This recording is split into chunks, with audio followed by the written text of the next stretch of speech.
6 గ్యారెంటీలు వస్తున్నాయి కదా ప్రభుత్వం ఇచ్చినాయి. రావట్లేదండి రావట్లేదు. ఏది కూడా ఏం రావట్లేదు. మాకు రేషన్ కార్డు కూడా రాలేదు ఇంతవరకు. రేషన్ కార్డు లేదు మాకు. మరి కొత్తగా రేషన్ కార్డు అప్లై పెట్టినాం అప్లై చేసినాం. రాలే ఇంకా. వస్తాయి అంటారు, రావట్లేదు.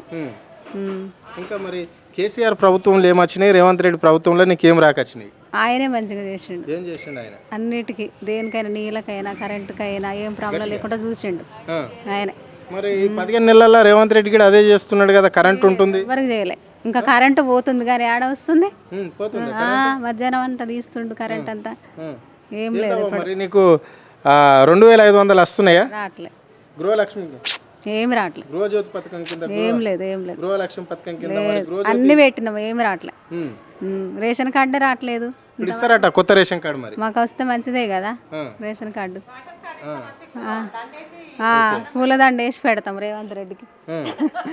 అంతే. మరి ఏం చేయాలి? కేసీఆర్ ఉన్నప్పుడు అన్ని ఇచ్చిండు కదా. ఇప్పుడు కేసీఆరే వస్తాడు. మళ్ళీ ఈయన చేయకపోతే ఆయనే వస్తాడు. మరి వస్తాడు ఆయనే.